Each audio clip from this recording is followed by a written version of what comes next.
नमस्कार दोस्तों। चलिए आज के सेशन की शुरुआत करते हैं। पहला प्रश्न है हमारा आज का, खेतड़ी क्षेत्र में मिले हड़प्पाई साक्ष्यों को पुरातत्वविदों ने क्या नाम दिया है?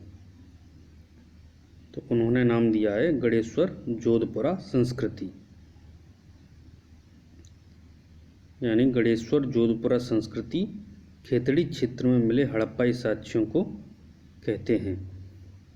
दूसरा है, तक्षशिला महान बौद्ध विद्या केंद्र था। तो तक्षशिला महान बौद्ध विद्या केंद्र था सम्राट अशोक के शासन काल में। किसके में? सम्राट। तीसरा है, अलाउद्दीन खिलजी ने राय रायन की उपाधि किसे प्रदान की थी? तो अलाउद्दीन खिलजी ने राय रायन की उपाधि राजा रामचंद्र को प्रदान की थी। चौथा है, सल्तनत काल में सैनिकों द्वारा लूट के माल को क्या कहा जाता था? तो सल्तनत काल में सैनिकों द्वारा लूट के माल को खुम्स कहा जाता था। पांचवा है, दशावतार की अवधारणा स्वीकार्य न होने के कारण पुष्कर के वराह मंदिर को तोड़ने का आदेश किसने दिया था? जहांगीर ने। तो जहांगीर ने दशावतार की अवधारणा स्वीकार्य न होने के कारण पुष्कर के वराह मंदिर को तोड़ने का आदेश दिया था। छठवां है, मनसबदारों के अलावा खुद मुगल बादशाह भी फुटकर घुड़सवार रखते थे, जिन्हें क्या कहा जाता था? उनको कहा जाता था अहदी। तो अहदी उनको कहते थे जो मनसबदारों के अलावा खुद मुगल बादशाह भी फुटकर घुड़सवार रखते थे, उन्हें अहदी कहते थे। सातवां है, मुगल कालीन भारत में मदद-ए-मास कहा जाता था। तो मुगल कालीन भारत में मदद-ए-मास विद्वान या उलेमाओं को दान में दी गई जमीन को कहा जाता था। किसको? विद्वानों या उलेमाओं को दान में दी गई जमीन को। आठवां है, मुगल शासक अपने उत्तराधिकारी को क्या कहते थे? तो वो कहते थे वली अहद। मुगल शासक अपने उत्तराधिकारी को वली अहद कहते थे। झरोखा दर्शन प्रथा की शुरुआत किसने की थी? तो झरोखा दर्शन प्रथा की शुरुआत अकबर ने की थी। नौवां है, झरोखा दर्शन प्रथा की शुरुआत अकबर ने की थी। 10वां है,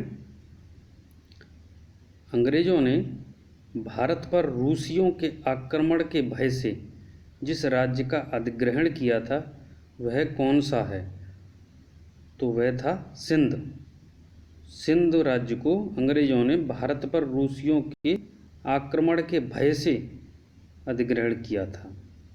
11वां है, लॉर्ड डलहौजी ने देशी राज्यों के अधिग्रहण के लिए जिस साधन का सहारा लिया था वह क्या था? तो वह था राज्य विलय का सिद्धांत, जिसे कहते हैं डॉक्ट्रिन ऑफ लैप्स। तो लॉर्ड डलहौजी ने देशी राज्यों के अधिग्रहण के लिए राज्य विलय का सिद्धांत या डॉक्ट्रिन ऑफ लैप्स का सहारा लिया था। 12वां है, आर्थिक तौर पर 19वीं शताब्दी में भारत पर अंग्रेजी शासन का एक परिणाम था। क्या परिणाम था? उसमें यह हुआ था कि भारतीय कृषि का वाणिज्यीकरण हो गया था। तो आर्थिक तौर पर 19वीं शताब्दी में भारत पर अंग्रेजी शासन का परिणाम था भारतीय कृषि का वाणिज्यीकरण होना। 13वां है, सूर्यास्त नियम का संबंध था। तो सूर्यास्त नियम का संबंध इस्तमरारी बंदोबस्त से था जो बंगाल में लागू हुआ था। सूर्यास्त नियम का संबंध था, इस्तमरारी बंदोबस्त से। 14वां है, अखिल भारतीय अनुसूचित जाति महासंघ, अखिल भारतीय अनुसूचित जाति महासंघ की स्थापना डॉक्टर भीमराव अंबेडकर ने की थी। किसने? डॉक्टर भीमराव अंबेडकर ने। 15वां है, वर्ष 1867 में पूना सार्वजनिक सभा की स्थापना किसने की थी? तो इसमें 2 क्वेश्चन हो गई। पूना सार्वजनिक सभा की स्थापना कब हुई थी? 1867 में। और किसने की थी?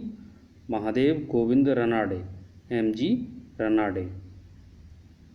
16वां है, एक स्वस्थ शरीर का मतलब है ऐसा शरीर जो अपनी आत्मा के वशीभूत होता है और एक उपकरण की तरह सदैव इसकी सेवा के लिए तैयार रहता है। यह कथन महात्मा गांधी का है। कौन सा कथन है? एक स्वस्थ शरीर का मतलब है ऐसा शरीर जो अपनी आत्मा के वशीभूत होता है और एक उपकरण की तरह सदैव इसकी सेवा के लिए तैयार रहता है। तो ये कथन है बापू का। 17वां है, थियोसॉफिकल सोसाइटी की स्थापना किसने की थी? तो थियोसॉफिकल सोसाइटी की स्थापना मैडम ब्लावत्स्की एवं कर्नल ऑलकॉट ने की थी। किसने?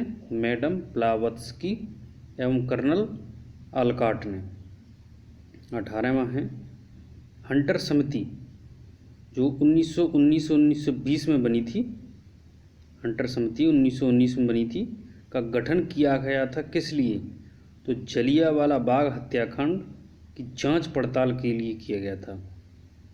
कब? किसके लिए किया गया था? जलियांवाला बाग हत्याकांड की जांच पड़ताल के लिए। कब? 1919 में। 19वां सवाल है, भारतीय इतिहास के संदर्भ में डिकी बर्ड प्लान। तो भारतीय इतिहास के संबंध में डिकी बर्ड प्लान संबंधित है। तो डिकी बर्ड प्लान क्या था? वो भारत के विभाजन से संबंधित था। क्या? डिकी बर्ड प्लान भारत के विभाजन से संबंधित था। कैसे लगे आज के सवाल? कमेंट सेक्शन में ज़रूर बताएं। मिलते हैं अगले सेशन में कुछ नए प्रश्नों के साथ, किसी नए विषय के साथ। तब तक के लिए वीडियो को लाइक शेयर करना, चैनल को सब्सक्राइब ज़रूर करना। धन्यवाद।